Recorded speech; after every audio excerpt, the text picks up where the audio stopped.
Aleichem. So it's error by me. Is error Pesach where you've just done Bedikas Chometz, no? So by me it's the morning. I was saying to someone today that the Pella of Pesach, we were real with Pesach. The Pella of Pesach is not that the kids are able to stay up on Leil Seder, it's that the adults are able to go to sleep the night before the Seder. Um, it's it's such if we could process what an exciting time this is, it would be difficult to sleep the night before. Anyway, so I was masliach to sleep. Um, so this idea, I heard it just now from Rav Y. Jacobson. It was just so choshev that I had to just pass it on, mamash. That well, I'll be embellish a little bit. We know that the relationship between us and our children is what's called panim al panim, yeah? Our relationship is face to face with our children, meaning we don't want anything from our children. We want for our children, not from our children. That's a panim al panim relationship. Okay, as we've said over and over, a relationship with a taxi driver is a back-to-back relationship. We don't want for him, we want from him. With our children, it's the exact opposite. When we're in a front-to-front relationship, a face-to-face relationship, that Al Piteva draws the makabel closer to the mashpia. The makabel is naturally like a kind of magnet drawn towards the mashpia. In a back-to-back relationship, the opposite happens. So the key to chinuch, well, I suppose the key to chinuch is becoming gewaldig yourself, and then having a front-to-front relationship with your child will kind of naturally help him draw himself after you and after your path, which is really what chinuch is about.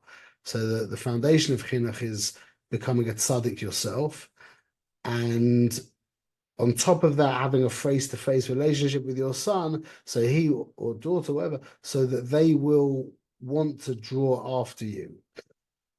Now, what that means is when we've got a few children and one of them is very difficult to deal with, let's just say, and the others are not difficult to deal with. So you're getting a lot of nachas from the others, and there's one who's really testing you. Now, if we're marchik, the one who's testing us, the message that we're giving to our other children is the reason why I love you is because of what I'm getting from you. Because you see from this child who I'm not getting anything from, that I'm having a hard time, a very difficult time having a relationship with him. And the message that gives to the other children is that their relationship with you is talui b'dava, is a back-to-back relationship.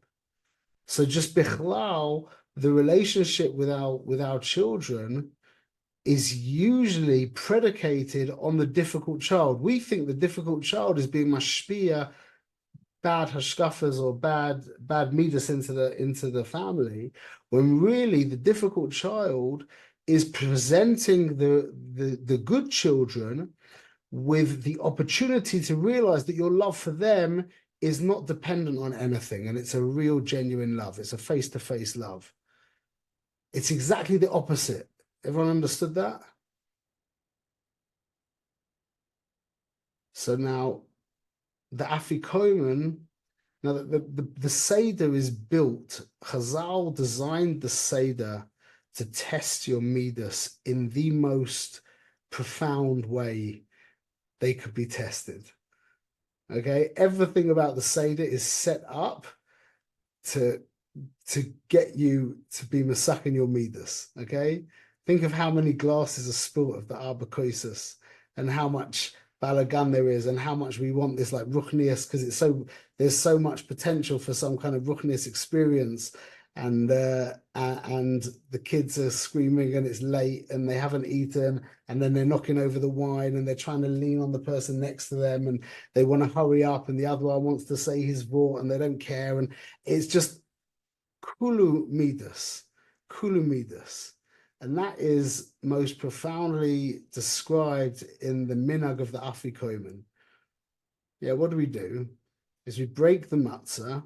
the middle matzah, and we hide the largest part as the afikomen, and the children throughout the meal try to find it. So this is what Warren Jacobson said, is that broken matzah is your deepest,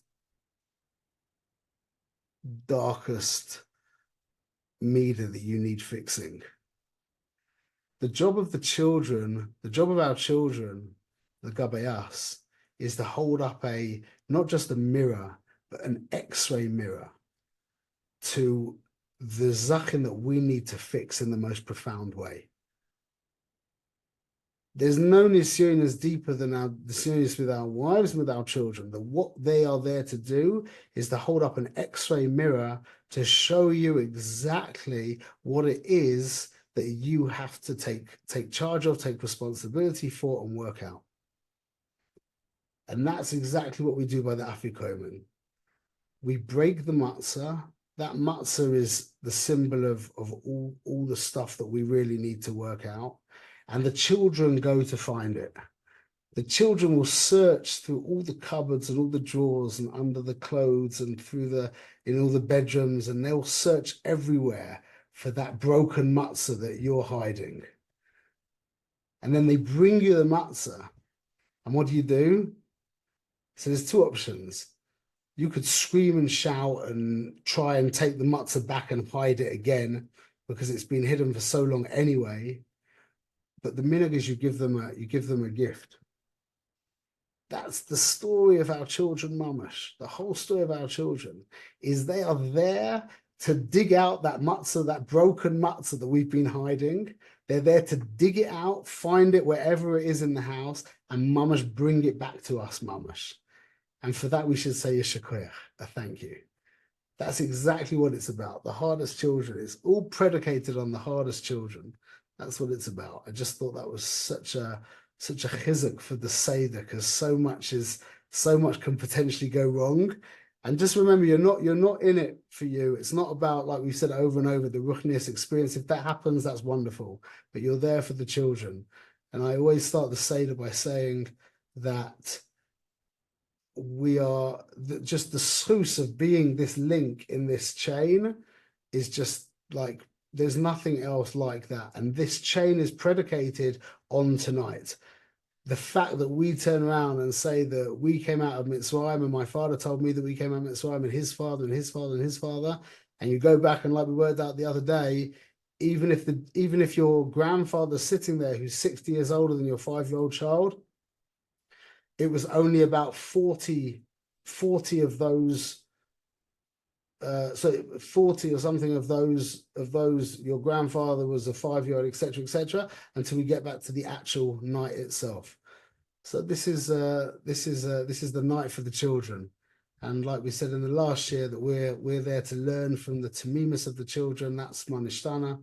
We're there to learn from the fact that the children are real to who they are. They're connected to more their animal side, but our avodah is to get connected back to our godly side and to be natural in our avodas Hashem. That's called being lishma, and that's the message of the Seder as well, Hashem.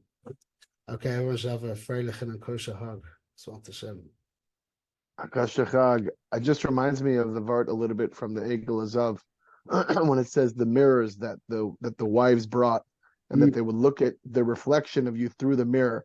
It's similar to this sentiment of that's what our wife was doing, the children are doing for us in the Seder, but the women see right through us. They are the exact reflection of us, and that what we see, what they see right in through us. That's why the Lashon of Rashi is so unique in the way how he describes it. He goes a whole long arichas on it. Yeah, 100%. Beautiful. Shkoyach. Appreciate that. Shkoyach. Okay, everyone. Gil Yantef. Enjoy.